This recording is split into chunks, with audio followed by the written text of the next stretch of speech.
로마서 4장입니다.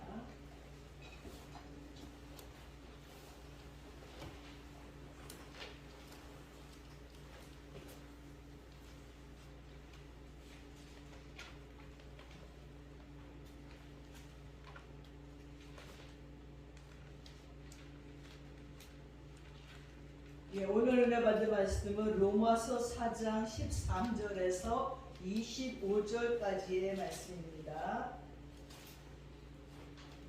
우리 한 절씩 교독하기로 하겠습니다. 아브라함이나 그 후손에게 세상의 상속자가 되리라고 하신 언약은 율법으로 말미암은 것이 아니요 오직 믿음의 의로 말미암은 것이니라. 만일 율법에 속한 자들이 상속자이면 믿음은 온 것이고 약속은 하게 되느니라. 율법은 진노를 이루게 하나니 율법이 없는 곳에는 범법도 없느니라. 그러므로 상속자가 되는 그것이 은혜에 속하기 위하여 믿음으로 변하니 이는 그 약속을 그 모든 후손에게 굳게 하려 하심이라. 율법에 속한 자에게뿐만 아니라 아브라함의 믿음에 속한 자에게도 그러하니 아브라함은 이 모든 사람의 조상이라. 기록된 바 내가 너를 많은 민족의 조상으로 세웠다 하신가 같으니 그가 믿은 바 하나님은 죽은 자를 살리시며 없는 것을 있는 것으로 부르시는 이시니라. 아브라함이 말할 수 있는 주가 바로 이것이니 이는 내 후손이 이가 되리라 하시므로 많은 민족의 조상이 되게 하려 하시니라. 그가 100세나 되어 자기 몸이 죽은 것 같고 사라의 태가 죽은 것 같음을 알고도 믿음이 약하여지지 아니하고 믿음이 없어 하나님의 약속을 의심하지 않고 믿음으로 견고하여져서 하나님께 영광을 돌리며 약속하신 그것을 통하 능히 이루실 줄을 확신하였으니 그러므로 그것이 그에게 의로 여겨졌으리라. 그에게 의로 여겨졌다 기록된 것은 아브라함만 위한 것이 아니요 의로 여기심을 받을 우리도 위함이니 곧 예수 우리 주를 죽은 자 가운데서 살리시를 믿는 자니라. 예수는 우리가 범죄하기 때문에 내 주이 되고 또한 우리를 의롭다 하시기 위하여 사랑하셨느니라. 네, 하나님께서는 자신을 미워하는 자들에게 대를 물려가며 고통을 허용하시기도 하지만 그분을 사랑하는 자들에게는 3, 4대에 걸쳐서 은혜를 허락하기도 하십니다. 그래서 사람들이 말하죠. 나는 3대째 그리스도인이야. 우리 가정은 5대째 그리스도인이야. 라고 말하는 사람들을 종종 볼 수 있고 우리는 그럴 때마다 오 하고 부러워할 적도 많이 있습니다. 참 감사한 일이죠. 그렇다고 첫 세대의 그리스도인들이 하나님의 은총 가운데 있지 않다는 말이 아닙니다. 하나님께서는 사랑과 큰 기쁨으로 그들을 품으시고 모든 면에서 긍휼을 베푸십니다. 그리고 그들 한 사람 한 사람은 예수님께 있어서 귀한 상급이 됩니다. 예수원의 설립자 아처토리 목사님은 그 아버지가 선교사님이었습니다. 또 아처의 할아버지는 무디 학교 교장직을 맡기도 했습니다. 이 토레이 1세의 선교사는 학창 시절에 세상에 속한 학생이었습니다. 그래서 인생의 목적을 찾지 못해서 이리저리 방황하고 절망하다가 자살을 시도했습니다. 근데 바로 그 시점에서 하나님은 그에게 나타나셨고 그는 예수님께 자신의 모든 범민과 죄를 내려놓음으로 말미암아서 삶의 목적을 찾게 되었습니다. 어떻게 그러한 회심이 일어날 수 있었던 것일까요? 이 토레이 선교사님은 늘상 얘기하는 것이 자기를 위해서 기도해주는 데모가 있었기 때문이라고 얘기를 합니다. 그래서 기도의 상속은 바로 데모의 그 기도의 상속으로 말미암아 이 토레이 선교사님들의 그 후손들이 계속 목사로 선교사로 예수원으로 얼마나 놀라운 일들을 해나가면서 5대째를 걸쳐서 하나님을 믿는 상속을 받으면서 온갖 복을 다 받은 것을 볼 수 있습니다. 이렇게 영적인 상속을 받는 자들은 영적인 복만 받는 것이 아니라 육의 복도 다 받아 누리는 것을 볼 수가 있습니다. 그러나 많은 사람들은 눈에 보이지 않는 영적인 상속보다는 육적인 상속에 더 많이 관심이 있습니다. 그래서 잘 사는 부모님들이, 좋은 부모님들이 그 자녀들에게 땅과 집과 재산을 물려주면 뭐 너무너무 좋겠지요. 정말 신바람이 나지요. 그러나 그러하지 못하는 부모님도 많이 있습니다.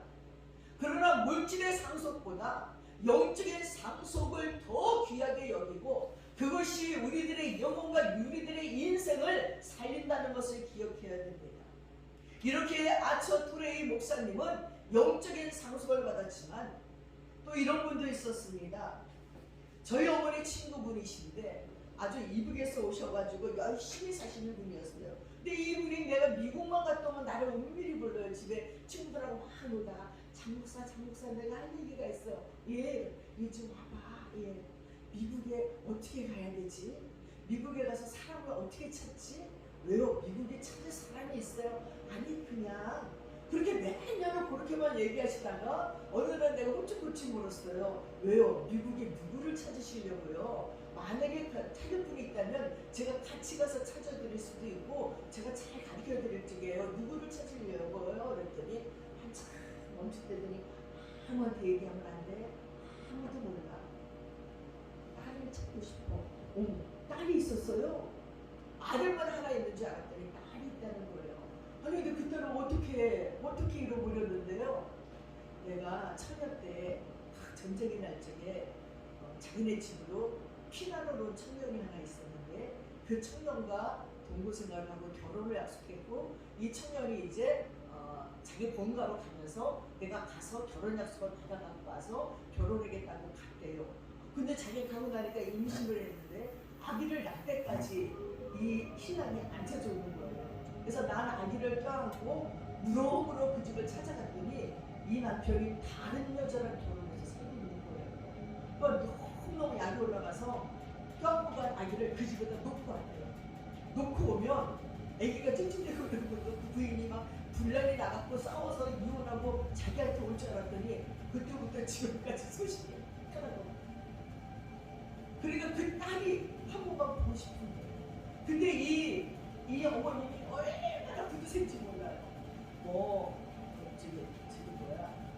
집도 두 채 있고 사는 집도 있고 두 채, 그 원룸에서 나오는 세도 받으시고 이빨이 아파도 치과도 안 가시고 라면도 반개만 끓여 먹으시고 너무 부세고 아들 하나가 있는데 그러다가 고향에 있으니까 집에서는 이 처녀가 임신을 해서 아기를 낳고 나니까 흠이 있는 처녀니까 아무한테나 시집가라고 막 그래갖고 결혼을 한 번 하고 3초에는 나이가 6많은 집에 시집을 갔어요. 그 집에 자녀가 둘이 있는데 그 집에 시집을 가서는 사람 없이 사니까 이 계모가 그 주변 사람들이 얘기했죠.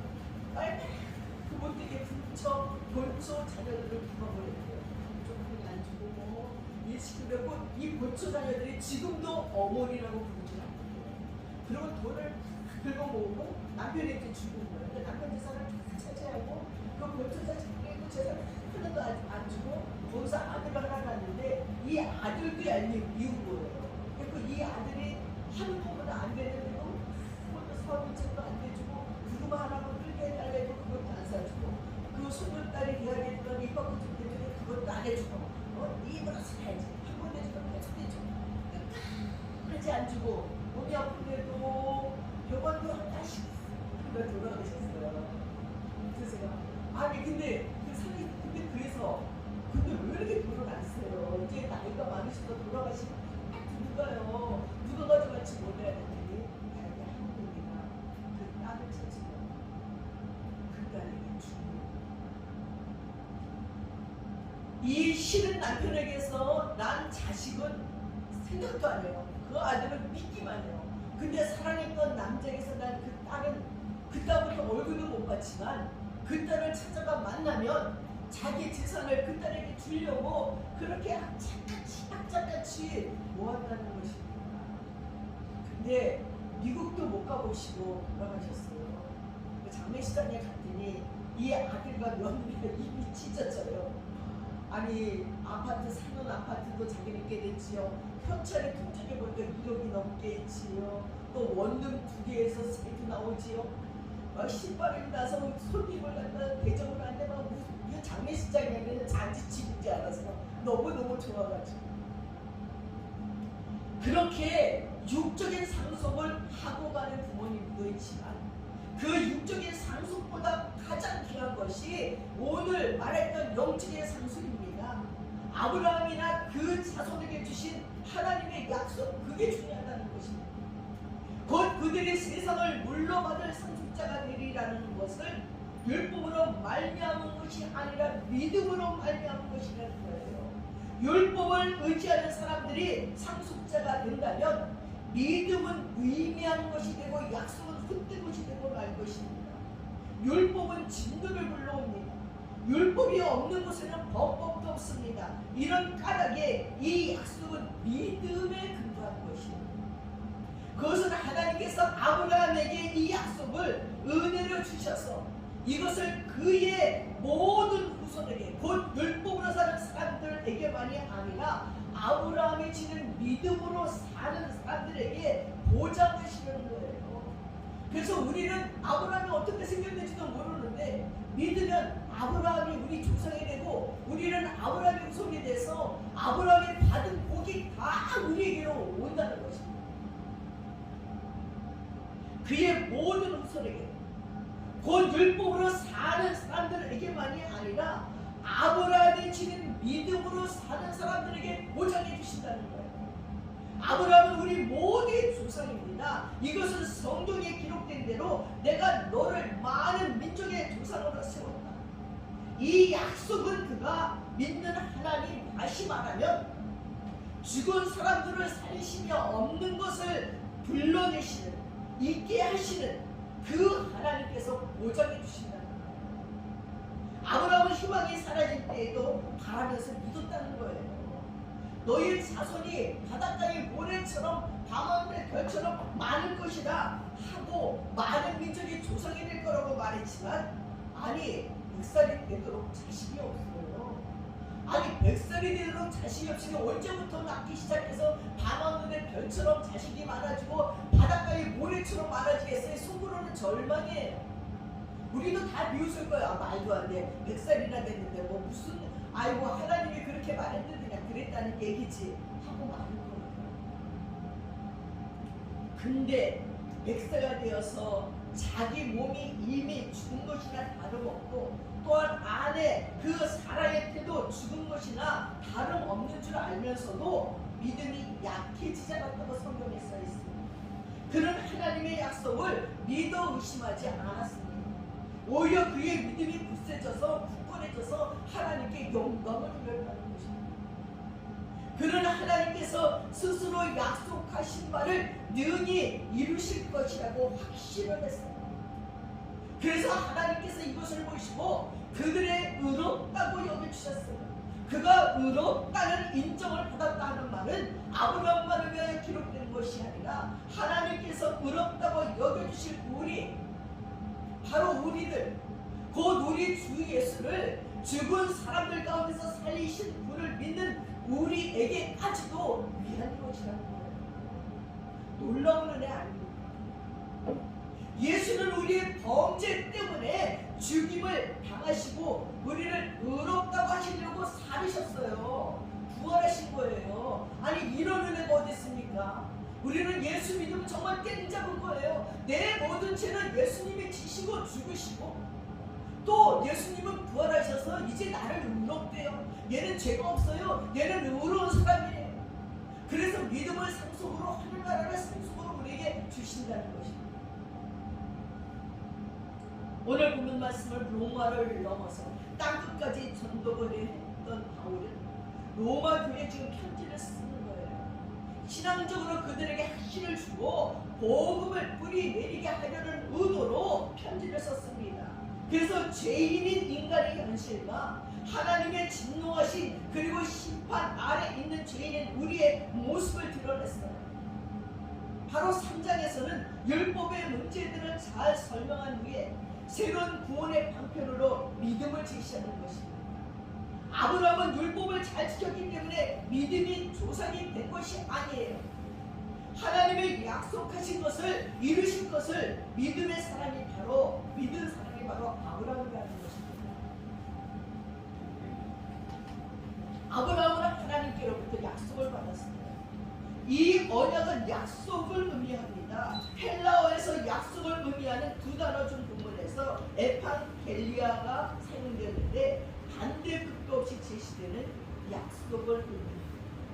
또한 13절에 보니까 상속자라는 얘기가 나오지요. 보세요. 아브라함이나 그 후손에게 세상의 상속자가 되리라고 하신 언약은 하고 상속자라는 얘기가 나오는데 하나님이 아브라함에게 하신 약속은 한 가지가 아닌데 그 중에 대표적인 것이 세상의 상속자가 되는 약속이에요.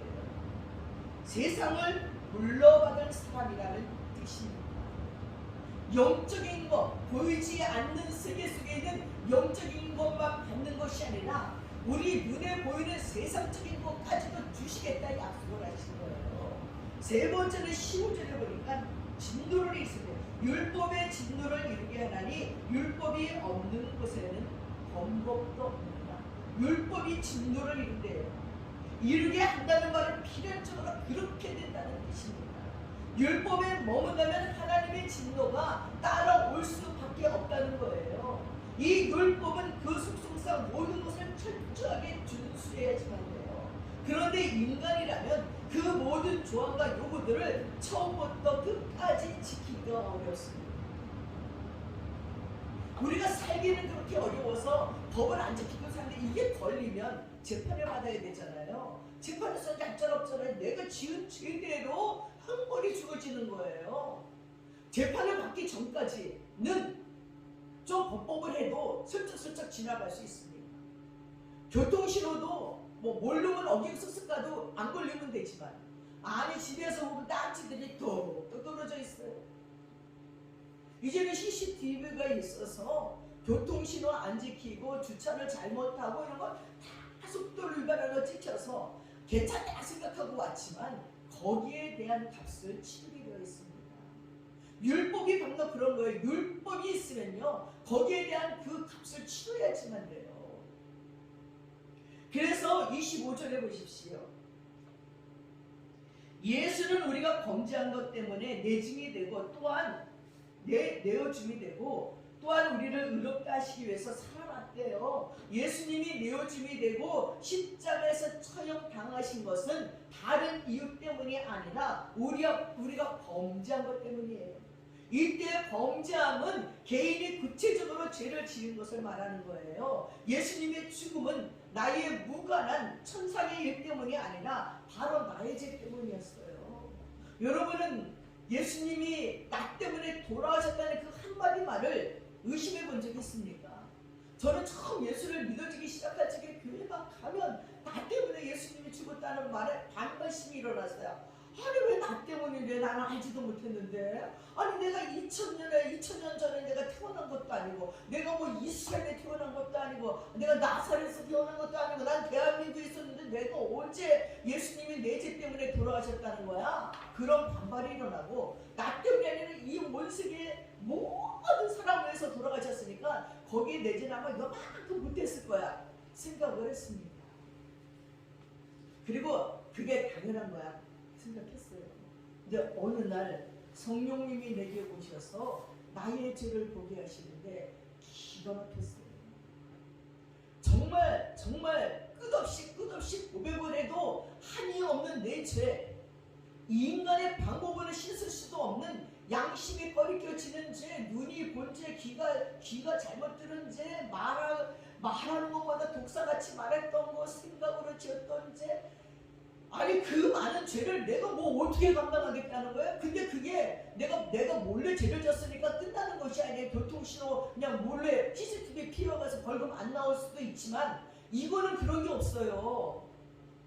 하나님 앞에 내 모습은 내가 지은 모든 죄가 하나도 가려지지 않아요. 적나라하게 다 드러나서 그 죄가 심판을 받아야 되는데 성경에 뭐라고 써있는지 압니까?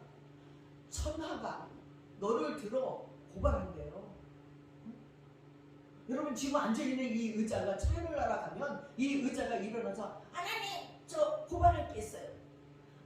내 의자에서 예배 드리면서요 걔가요 딴 생각했다니까요. 예배를 잘 안 드렸더니 고발한대요. 내가 보는 바발들이 일어나서 고발한대요. 하나님 나를 먹으면서 그가 한 짓이라는 거는 허악한 말을 했어요? 악한 말을 했어요? 아니 이 모든 우주가 나를 들어서 하나님께 고발한대요. 어디로 도망갑니까? 아니 내 마음까지도 들여다보여. CCTV는 겉만 보지만 이것들은 내 심령까지 들여다보면서 내가 무슨 생각을 했었는지까지 다 안돼요. 그래서 천국에는 뭐라고요? 거울과 거울을 보듯이 서로가 다 볼 수 있대요. 그러니까 천국에 가서는 그냥 나쁜 마음 먹을 수도 없어요. 아이고 쟤 미워 죽겠는데 속으로 생각도 못해요. 다 드러나는 거예요. 그 속에 있는 마음. 이렇게 지은 나의 죄 때문에 우리가 천국에 갈 수 없어서 예수님께서 우리를 위하여 십자가에서 그 죄를 다 받으시고 죽으셨어요. 그렇게 죽으시고 끝이라면 누가 우리를 보증서 줘요? 사단은 계속 이간질하는 거야. 아니야 너 아직도 네 죄가 남았어. 뭐 너를 위해서 예수가 왜 죽어? 막 이렇게 이간질할 텐데 예수님이 딱 부활하셨어요. 그러고는 사단에게 말한 거죠. 아버지마 내가 보증서. 내가 얘를 위해서 죽었어. 얘는 죄가 없어. 이렇게 말씀해 주시는 것이 부활이에요. 하나님이 우리를 보증해 주시고 증언해 주시는 거예요. 사랑하는 여러분, 아브라함은 할례를 받은 유대인이지만 그렇지 못한 이방인들 모두에게 믿음의 조상이에요. 이스라엘에 대해서 요즘 막 몇 번을 세우면서 이스라엘, 예루살렘 막 그거 보려고 정신이 없대. 거기 있는 사람이 하는 얘기가 4월 초가 고난주간이잖아요. 종려주일부터 온 세계 사람들이 믿어요. 아마 줄을 엄청 서야 될 겁니다. 그리고 그때는 교통도 대중교통은 없어요. 그러니까 이슬람의 예루살렘에 머물면서 아침에 눈 뜨면 번쩍하고 문으로 가는 거예요. 서원으로 가면 거기서부터 행렬들이 시작되는데요. 종려주일은 종려주일들의 행렬이 쭉쭉 따라가는 거고 고난주는 고난주까지 그 십자가에까지 이제 교회 예수 믿는 교회 사람들이 모인대요. 온 세계 사람들 그대로 따라가는 거예요. 그 걸음을 따라가면서 성묘교회도 가고 교회를 들으면서 중으로 가니까 그걸 따라가면 되는데 힘들고 예루살렘 안에 뭐 히스기야 토라 이런 데는요 미리 갔어요. 표도 못 끊고 미리 끊어서 미리 가서 그 시작되기 전에 하나님께서 이제 소수를 막 주는 걸 제가 들으면서 그렇게 온 세계의 사람들이 바로 예수 그리스도의 고난에 동참하기 위해서 일부러 날 잡아서 그때 온다는 거예요. 그때 4월에 종료주일부터 고난의 행진을 하려고 금요일까지 고난의 행진을 하려고 일부러 날아오는 사람들이 그렇게 엄청나게 많아서 호텔이고 숙박이고 다만이고 교통은 거기는 차도 못 들어가고 다 걸어서 가야 되고 너무너무 어려울지 않을까 하는 생각도 해봤습니다. 이렇게 예수님께서 나를 위해서 십자가에 죽어주셨음을 묵상하며 따라가며 나를 치면서 내가 어찌할까 하려는 사람들이 얼마나 많은지 몰라요. 그럼에도 불구하고 우리는 때때로 예수님의 죽음에 대해서 무관한 듯이 살 적이 많습니다. 나랑 상관이 없다고 생각할 적이 너무나 많습니다. 그러나 아브라함은 할례를 받은 유대인이었어요. 할례를 받은 유대인에게만 속한 은혜가 아니라 이렇게 우리 이방인에까지 그 복음이 전해졌어요. 그것만 봐도 할례, 즉 율법을 행하느냐 행하지 않느냐 때문에 그가 믿음의 복음이 된 것이 아니라는 거예요. 아브라함은 하나님을 믿음으로 의롭다함을 얻었어요. 그리고 그 믿음은 약속을 통해서 실현이 됐습니다. 땅과 자손을 약속하신 하나님의 약속을 믿었기 때문에 아브라함은 믿음의 조상이 된 거예요. 하나님은 아브라함이나 그 손이 이 세상의 상속자가 되리라고 약속했습니다. 이 세상은 하나님이 지었잖아요. 그러나 하나님의 소유이에요. 그러니까 아무리 세상에 왕이 권위가 있고 권세 있는 자들이 점유하고 있는 것처럼 보여도요, 주인은 하나님이에요. 하나님이 이 세상을 주려가신다는 거예요. 얼마나 놀라운 일입니까? 이것은 바로 율법 이전의 약속이 있었어요. 율법을 준수하는 사람이 모두가 하나님의 상속자가 될 수가 없어요. 율법은 모세에게 주어진 거예요. 아브라함은 그 전에 하나님을 믿었어요. 하나님은 율법 시대 이전에 아브라함이 의롭다고 하셨습니다. 율법이 없어도 의로울 수 있음을 보여줬어요. 게다가 율법이 상속자가 되게 한다면 하나님이 약속하신 그 자체가 효력이 없어지니까 있을 수가 없는 일입니다. 우리의 약속은 무엇입니까? 아브라함은 하나님이 직접 약속하신 것을 들었어요. 땅과 자손에 대한 약속은 아브라함의 약속입니다. 그리고 그 약속을 끝까지 지키시는 것을 우리가 목격할 수가 있어요. 아브라함은 바로 이런 하나님을 신실하게 믿었습니다. 우리는 직접적으로 땅도 자손도 아브라함처럼 약속을 받지 못했어요. 그러나 아브라함을 통해서 칭의와 신시사하심을 알고 믿는 거예요. 게다가 아브라함은 알지 못했던 아들 예수님을 통한 부활과 재림의 약속을 믿었다는 것입니다. 창세기 17장에 보면 아브라함이 나이 99이 되었을 적에 주님께서 그에게 나타나서 말씀했습니다. 나는 전능하신 하나님이다. 나에게 순종하면서 흠없이 살아라. 아브라함이 그러면 나와 너 사이에 내가 몸소 언약을 세워서 너를 크게 번성하게 해주겠다는 거예요. 아브라함이 얼굴을 땅에 대고 엎드려 있는데 하나님이 그에게 말하는 거지요. 아브라함아, 나는 너와 언약을 세우고 약속한다. 너는 여러 민족의 조상이 될 것이고 내가 너를 여러 민족의 아버지로 만들었으니 이제부터 너의 이름은 아브람이 아니라 아브라함이다. 아브라함은요 모든 민족의 아비라는 얘기예요. 그래서 아브라함의 이름을 하나님이 바꿔주시면서 내가 너를 크게 번성하게 하겠다.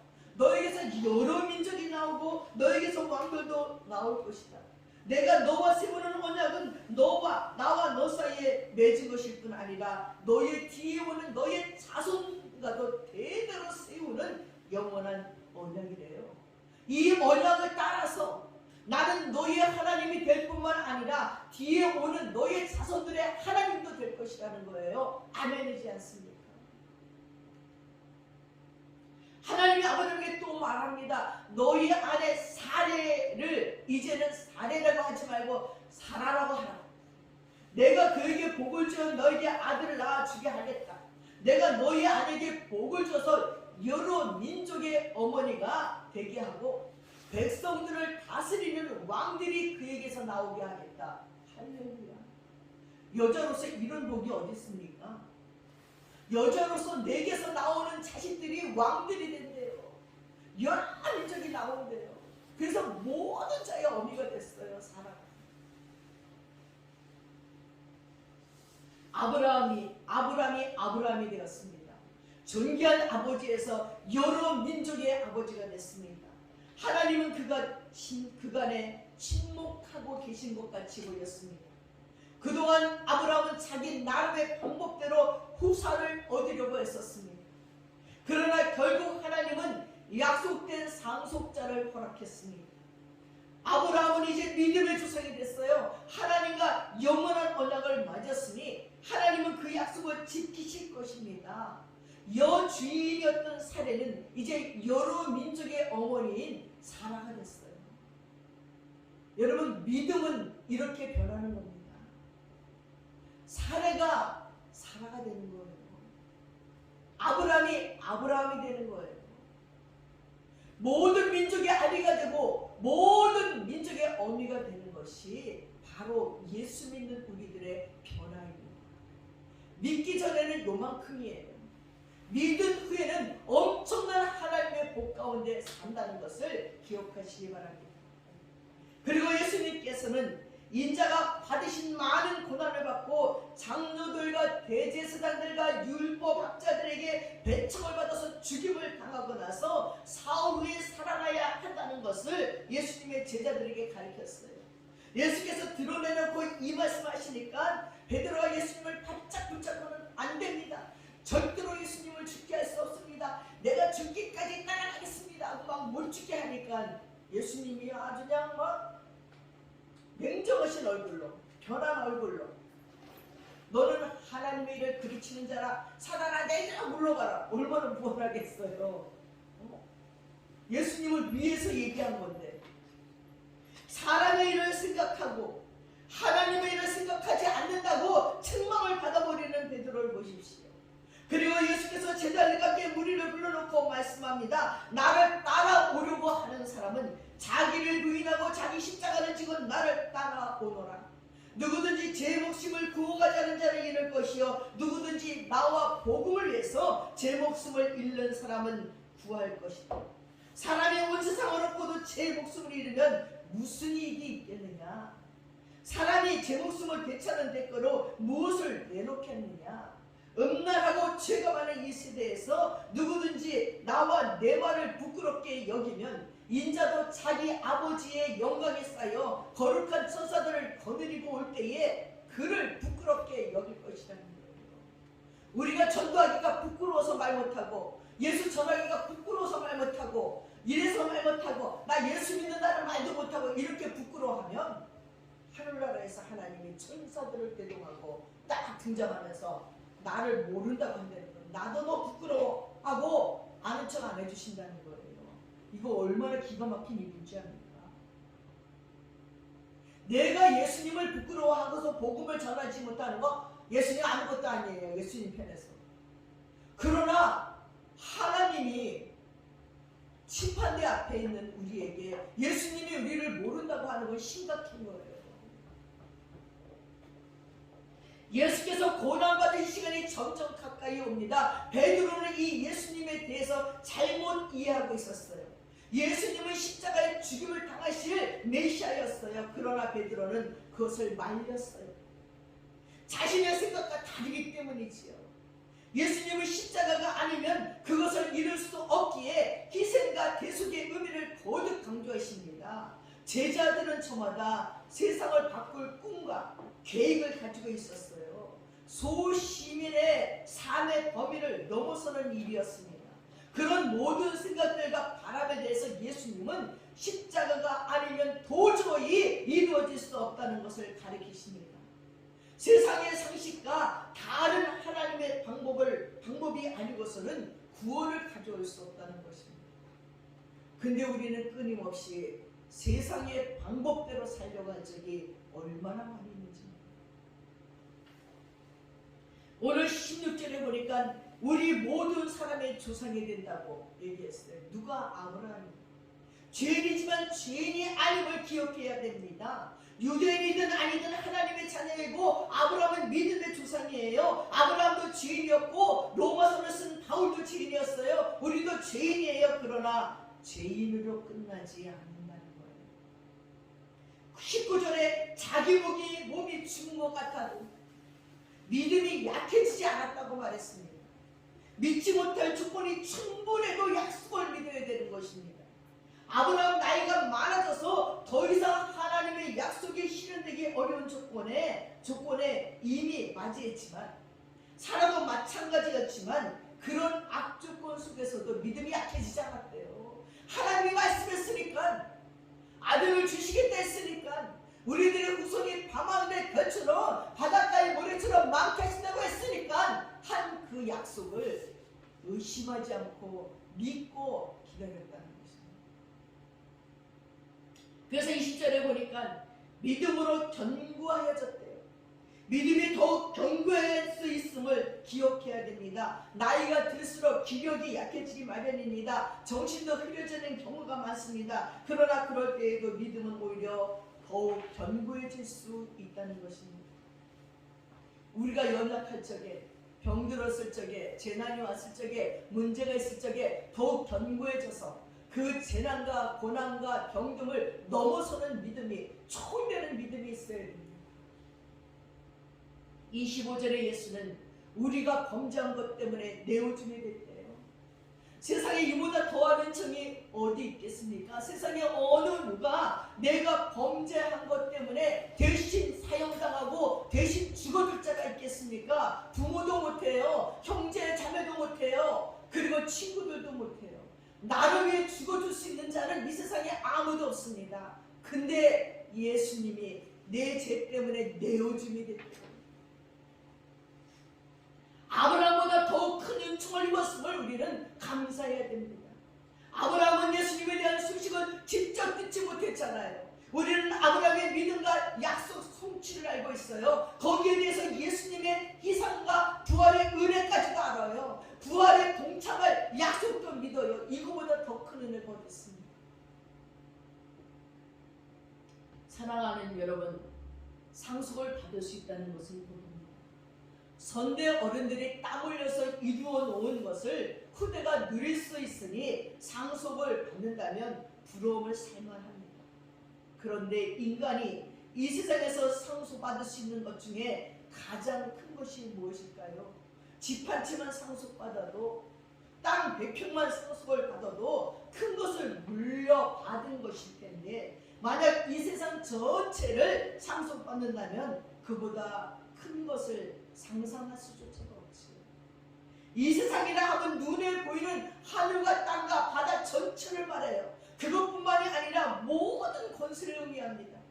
다스리는 권한을 말합니다. 그것으로 다가 아니라 장차 받게 될 복까지 상속의 대상이라는 거예요. 천국까지 상속의 대상이라는 거예요. 하나님이 이런 놀라운 세상을 믿는 사람에게 상속하시겠다고 약속을 하셨습니다. 상속을 받은 우리 입장에서는 땅 한 편, 집 한 채를 따지는 것이지만, 그렇게 약속하신 그 약속만 믿으면 되기 때문이지만, 온 세상의 주인이 앞으로 복을 주고 상속자가 되게 하시겠다고 하신 그 약속만은 놀라운 보증입니다. 놀라운 은혜입니다. 그런데 만약 이 약속이 이루어지지 않으면 어떻게 될까? 나이를 먹어도 상속이 이루어지지 않으면 의심을 하게 될 것입니다. 아브라함은 100세가 되어도 그 약속이 이루어지지 않자 의심하지 않았어요. 그래요. 동일하신 하나님이 우리에게도 약속하고 있습니다. 이들은 죽은 자 가운데서 살리셔서 우리도 살게 하실 것을 약속해 주셨습니다. 저는 전에 어떤 책에서 봤더니 그게 자꾸 기억에 남아요. 어떤 처녀가 가족들과 함께 여행을 갔어요. 근데 혼자 막 다니다가 길을 잃어버렸어요. 그러다 목이 너무나 말라서 우물가에서 물을 먹다가 아기 우물 속에 빠져버렸어요. 근데 그때 지나가던 소리를 흑하게 지르는데 젊은이가 지나가다가 그 아가씨를 꺼내줬어요. 그리고 둘이는 서로 사랑을 하고 약속을 했어요. 그러면서 거기서 우리가 다시 만나 내가 젊은이가 자기가 집에 가서 부모님들에게 얘기하고 다시 와서 결혼하겠다고 약속을 하면서 우리들의 증인은 마침 지나가는 저 쪽제비가 증인이고 이 우물이 증인이라고 서약을 하고 헤어졌어요. 이 처녀는 그 마을에서 계속 기다리는 거예요. 이 젊은이가 언제 올까? 이 젊은이가 오지도 않고 세월은 자꾸 흘러가는 거예요. 근데 이 젊은이는 자기 집으로 가서 자기 고향으로 가서 이 처녀를 잊어버렸어요. 거기서 결혼을 해갖고 아들딸 낳고 사는데, 아니 이 아들이 어느 날 쪽제비가 물어서 죽게 만들더니, 아니 또 어느 날도 딸내미가 우물 속에 빠져 죽은 거예요. 그때 이 청년이 갑자기 생각이 난 거예요. 그때 자기가 증인으로 세우고 그 마을 처녀와 결혼을 약속했던 걸 생각합니다. 그래서 부인에게 자초지종을 다 얘기하면서 용서해달라 하면서 나는 그 약속을 지켜야겠다고 이혼을 하고 그 마을을 찾아갔더니 이 처녀는 아직도 기다리고 있었던 거예요. 그래서 그 처녀와 결혼하고 약속을 성취하고 잘 살았다는 얘기가 있더라고요. 약속은 그것인 것입니다. 약속은 지켜져야 되는 것이라는 거죠. 사람의 약속도 그렇게 지켜져야 되는데 하나님이 우리에게 약속하신 것은요 다 지켜주세요. 의심하지 말고 기다려서 영적인 상속을 이 땅에서도 받고 하늘나라에서 다 놓는 저와 여러분들 되시기를 축원드립니다. 기도하겠습니다. 사랑하는 아버지, 우리는 압니다. 우리가 하나님의 자녀로 온 세상과 큰 권세를 상속받게 될 것을요. 그것이 어떤 의미인지는 오늘 이미 아브라함이 또 바울이 보여줬습니다. 하나님은 아들 예수님이 당하시는 고난과 죽음을 통해서 아브라함이 알지 못했던 더 크고 놀라운 부활까지도 유산으로 상속해 주셨습니다. 하나님 이 상속을 소홀히 여기지 않게 하여 주시옵소서. 이 상속을 우리들의 후손에게까지도 상속할 수 있는 믿음의 사람들이 되도록 도와주시옵소서. 감사드리며 예수님의 이름 받들어 기도드렸사옵나이다. 아멘. 다 함께 자리에서 일어나셔서 찬송가 121장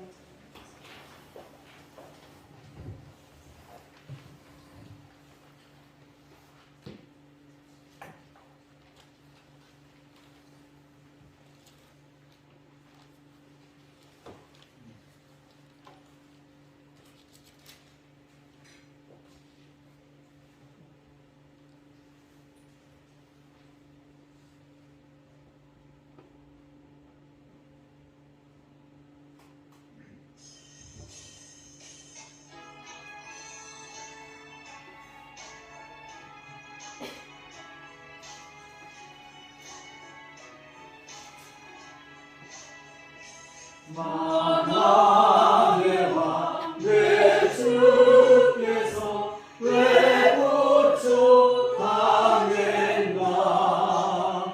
이 벌레 같은 날 위해 그 보혈을 흘렸네.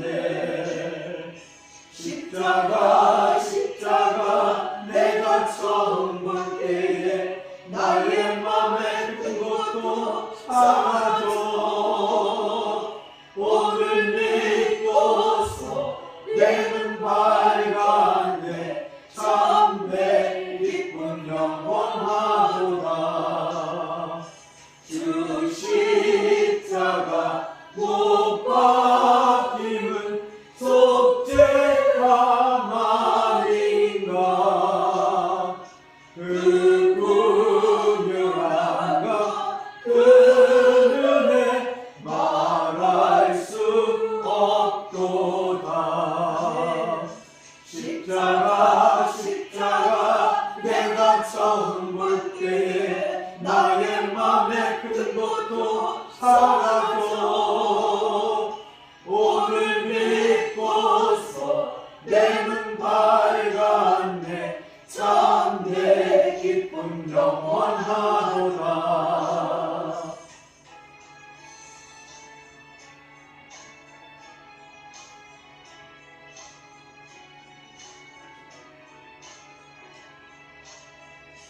늘 울어도 그 큰 은혜 다 갚을 수 없네. 나 주님께 몸 바쳐서 주의 일 힘쓰리. 십자가 십자가 내가 처음 볼 때에 나의 맘에 든 것도 사라져. 오늘 믿고서 내 눈 밝았네. 참내 기쁨 영원하도다.